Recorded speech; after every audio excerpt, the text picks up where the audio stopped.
結構係咩呢？我馬上諗得到嘅就係，如果大家都有一隻身份證嘅話，攞出嚟就睇到身份證有佢嘅結構。有啲表格啲結構就係為咗某種功能呢，然後有個組織咁，然後大家就填嘢入去嘅。咁我常常覺得我哋寫個劇本同埋設計個表格，實在係好相似嘅。即係由聲響到燈光嘅變化，一直到舞台嘅裝置嘅變化，一直到舞台上邊演員嘅行動嘅變化，一直到聲音嘅變化，個劇本嘅演繹性係可以好大嘅。如果我哋係有一個結構落手，劇場係講緊現在，劇場唔係講緊歷史。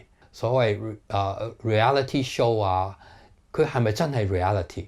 但係劇場係真係 reality， 因為劇場係講現在嘅，講永遠有可能性可以有即興嘅。係咪應該當佢哋聽到呢個 term， 我大家一齊探討下佢定義呢？係咪應該由咁樣開始？